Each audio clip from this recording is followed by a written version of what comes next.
Greetings world. We are anonymous. Millions of people use Google every single day to search for anything and everything. News articles, t-shirts, and even illegal downloads of their favorite television shows.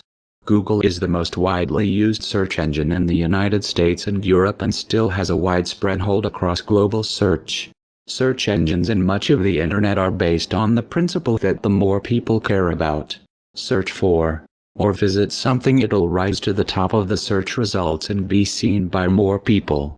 Popular search engines have an autocomplete function, so as you type something it's attempting to answer your question for you before you even finish. And we assume that the results and recommendations offered by that autocomplete are things that people have actually been searching for. When you put 79 divided by 5 into Google, it's always 15.8. When you ask how do you make pizza dough, you're going to get a bunch of recipes of how to make pizza dough. Because of that principle, there is an inherent trust that when you search for something on Google, you are seeing the actual factual answer to your query or question based at least in part in the result to what other people are actually searching for. In the case of Hillary Clinton, who clinched the Democratic nomination, we know for a fact that is not the case. Google has been actively altering search recommendations in favor of Hillary Clinton's campaign. When we type in Hillary Clinton CRI into Google, the site's autocomplete function shows 3 potential searches: Hillary Clinton crime reform, Hillary Clinton crisis, and Hillary Clinton crime bill 1994. However, when you type the same term, Hillary Clinton CRI, into Google's competitors Bing and Yahoo, you get very different results, focusing on whether or not Hillary Clinton has ever committed a crime. There is clearly something wrong here with Google's results, right?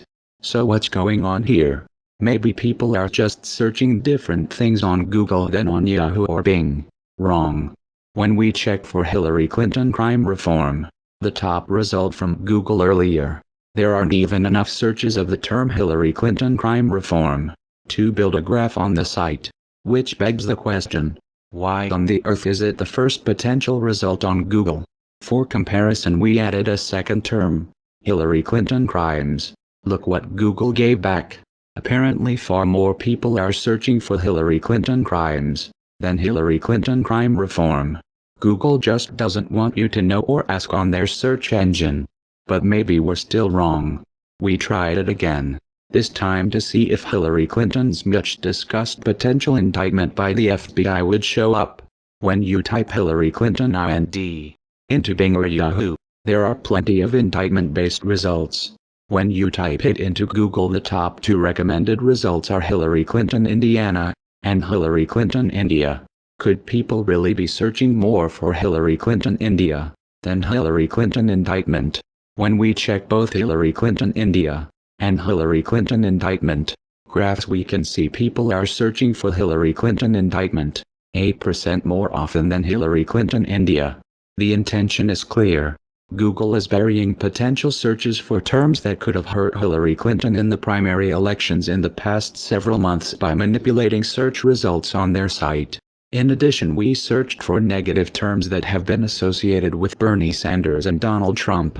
On all 3 sites, Google matches both Bing and Yahoo for Donald Trump rack, showing the top 2 results: Donald Trump racist speeches and Donald Trump racist news.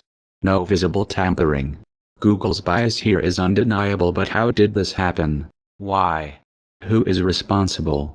There are a stunning number of links between Google and Hillary Clinton's campaign, and they all stem to one person, Eric Schmidt, the executive chairman of Google's parent company Alphabet Inc., and former CEO of Google, is a major funder of the groundwork, which is, according to sources, an investment by Schmidt to ensure Hillary Clinton has the technological and engineering crowds to win the election. The groundwork's specialty is data analytics and targeted outreach. That's what we have for now. Search everyone for information, arm yourselves. Let's start over. Look at the facts. We are anonymous. We are legion. We do not forgive. We do not forget.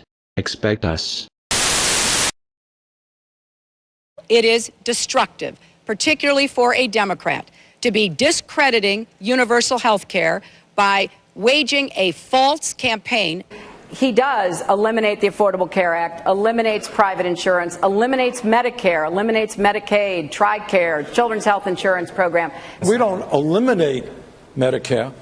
We expand Medicare to all people. Since when do Democrats attack one another on universal health care? Back in 1994, you said that momentum for a single-payer system would sweep the country. That sounds Sanders-esque, but you don't feel that way anymore. Why not? Well, the revolution never came, and I waited.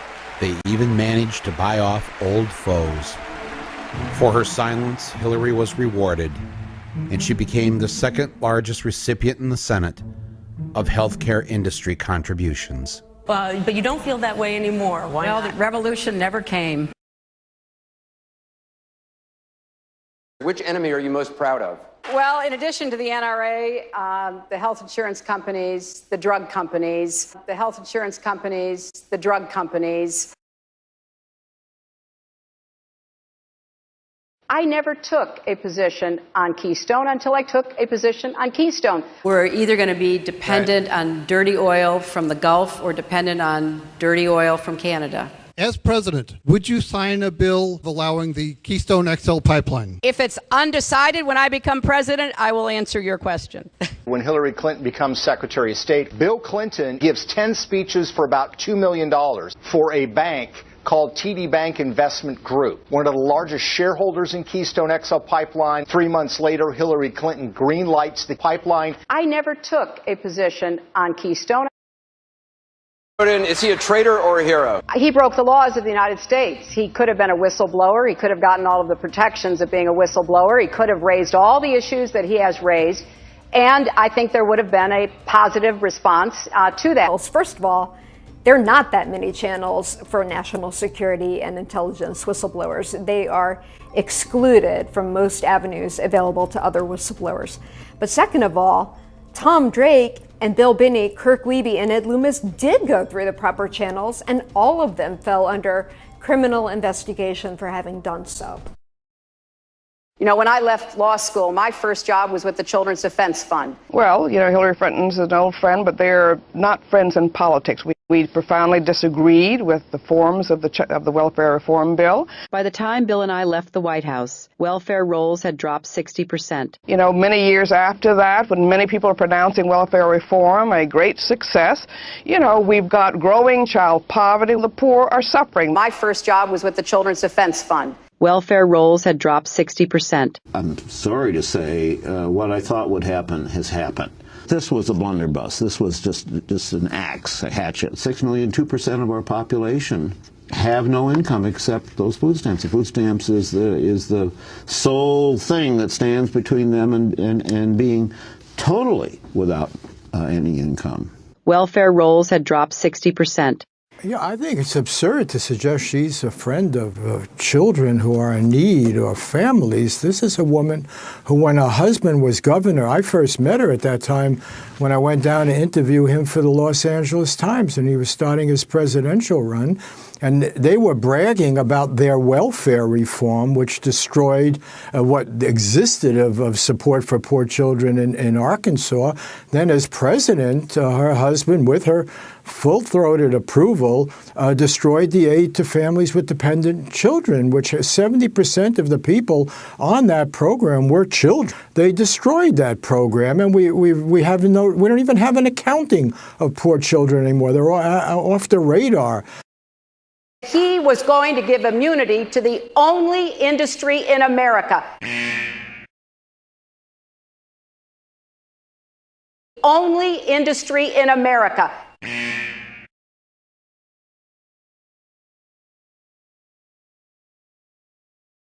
Do you want to shield gun companies from lawsuits Of course or not? Just for the record, are you a progressive or are you a moderate? I'm a progressive. I take a backseat to no one when you look at my record and standing up and fighting for progressive values. You know, I get accused of being kind of moderate and center. I plead guilty. Well, why do they make millions of dollars of campaign contributions? They expect to get something. Everybody knows that. I represented New York, and I represented New York on 9/11. when we were attacked, where were we attacked? We were attacked in downtown Manhattan, where Wall Street is.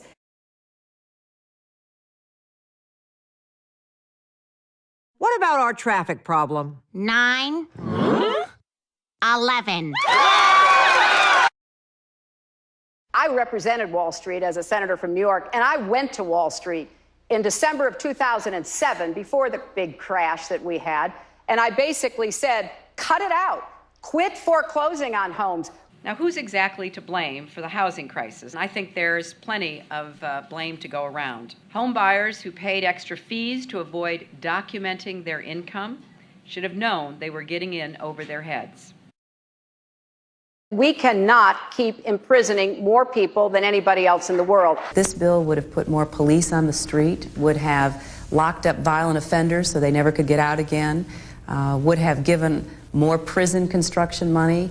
They are often the kinds of kids that are called super predators. No conscience, no empathy. We can talk about why they ended up that way, but first we have to bring them to heel. Well, actually, I have been very consistent over the course of my entire life. Take the trade deal. We are making progress toward finalizing a far-reaching new trade agreement called the Trans-Pacific Partnership. The so-called TPP will lower barriers, raise standards, and drive long-term growth across the region. Now, looking back on it, it doesn't have the results we thought it would have in terms of access to the markets, more exports, et cetera. So are you saying that as of today, this is not something you could support? As of today, I am not in favor. You supported his trade deal dozens of times. You even called it the gold standard. Now, suddenly last week, you're against it. I did say when I was Secretary of State 3 years ago that I hoped it would be the gold standard. And she said, I had hoped back then that it would become the gold standard. She said it was the gold standard. She called it the gold over standard. And over again. She supported it unequivocally. I have been very consistent over the course of my entire life. Colombia has the highest rate of killings of trade unionists in the world. I oppose the deal. I will vote against the deal, and I will do everything I can to urge the Congress to reject the Colombian free trade deal. It's the largest independently controlled oil company in Colombia. Delivered a couple $1 million to the Clinton Foundation. She changed her position. One of our top goals is to complete free trade agreements with Colombia and Panama.